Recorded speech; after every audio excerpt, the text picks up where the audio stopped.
avoidant versus anxious. Who really feels no contact harder? You're measuring impact wrong if you think silence affects both the same way. Research from the Journal of Social and Personal Relationships shows that anxious and avoidant individuals respond to no contact on completely opposite timelines. 71% of anxious partners hit peak distress in the first month, while 62% of avoidants don't feel the full weight until months 3 through 6. But here's what shocked researchers most. Brain scans reveal that when anxious people experience no contact, their anterior cingulate cortex lights up the same way it does during physical pain. For avoidance, that same brain region stays quiet for weeks, then suddenly activates months later with double the intensity. By the end, you'll understand exactly why no contact hits at different times, and the answer will completely change how you approach your own healing. It starts the moment you stop all contact. For the anxious partner, no contact triggers what neuroscientists call social pain overlap. Your brain literally processes a silence as a physical wound. Every hour without communication sends distress signals through your nervous system. You count the days and the hours, then the minutes since you last spoke. Your phone becomes both your enemy and your obsession.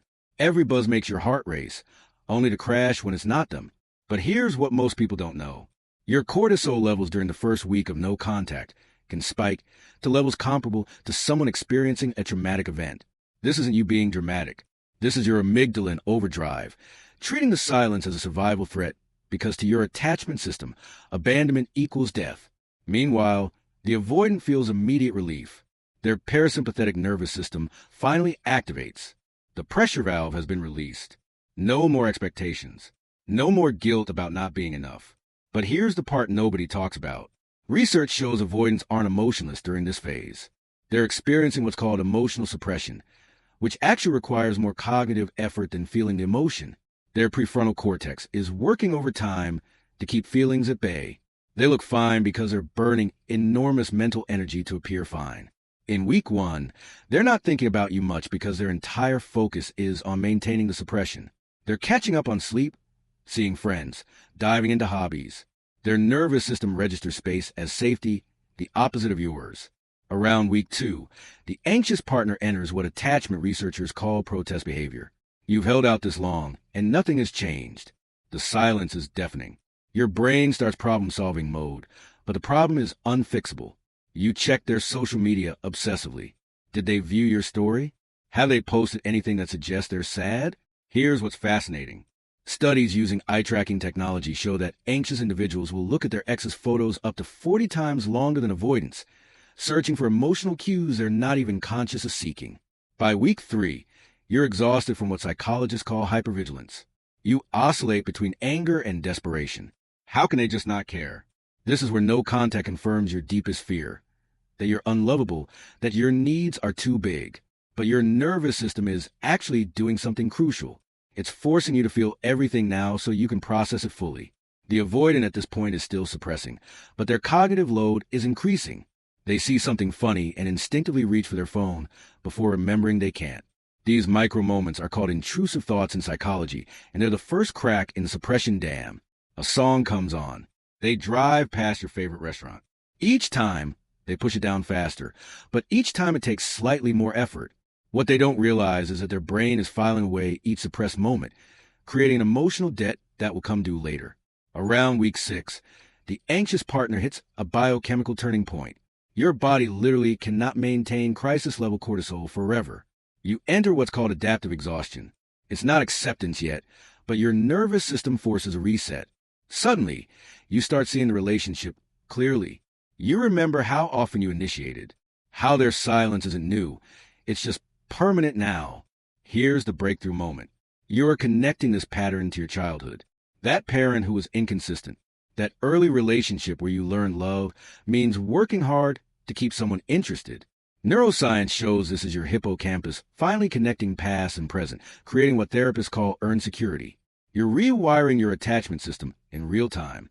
The avoidant at month 2 is where the suppression starts failing. The initial relief has worn off. The distractions aren't working. They're experiencing what researchers call deactivation fatigue. Their prefrontal cortex can't maintain the suppression indefinitely. They start feeling a low-grade discomfort they can't name. They check your social media now, not obsessively, but regularly. When they see you posting, living your life, looking happy, something unexpected happens. Their anterior cingulate cortex, the social pain center, starts activating for the first time. The absence is becoming real. They thought no contact would be permanent relief. Instead, it's becoming permanent loss. By month 3, the anxious partner who maintained no contact is experiencing something remarkable.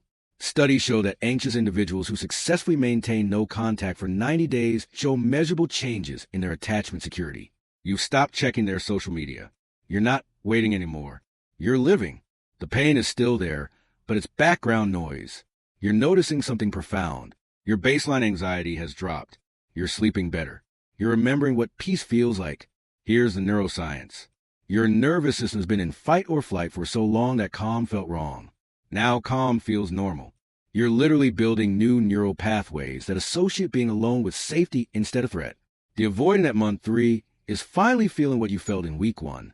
Brain imaging studies show this is when their social pain networks fully activate. The full weight of no contact is hitting them now. It's not just missing you. It's realizing the silence is permanent, that you're not coming back, that the door they always assumed would be open might actually be closed. They're experiencing what psychologists call loss aversion at a delayed interval. Every previous time they pulled away, people chase them, parents, friends, partners. But you're not coming back, and that breaks something open. Some avoidants break no contact during this phase. A late-night text. Hey, I've been thinking about you. If you respond warmly, their anxiety immediately decreases, and within days they remember why they needed space. But if you don't respond, their suffering intensifies because now they're facing real, irreversible loss. By months 4 to 6, the anxious partner is thriving. You're dating again, but something's different. You're attracted to different people now. The emotionally unavailable ones who used to pull you in now feel exhausting before you even start. Your attachment system has recalibrated. When you think about them now, it's with clarity.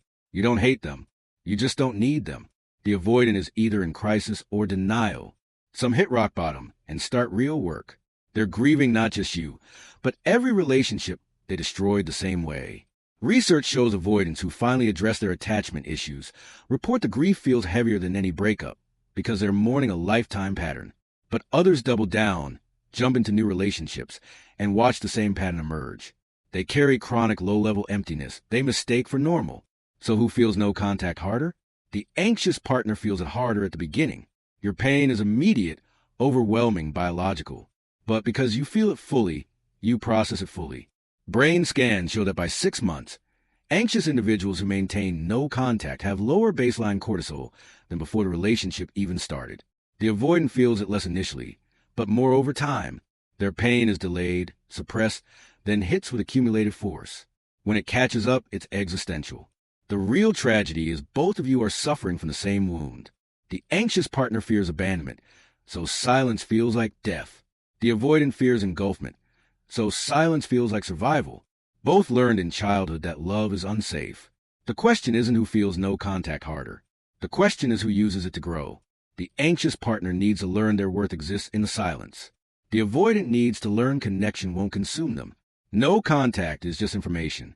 For you, it says stop waiting for someone to give you the security you need to give yourself. For them, it says stop running from what you actually need. The gift isn't them coming back. It's becoming someone who no longer fears silence as abandonment or wields it as a weapon. Someone who recognizes unavailable people early and walks away with clarity. Someone who handles intimacy without panic. The kind who suffers less in future relationships because you finally learned what this pain came to teach.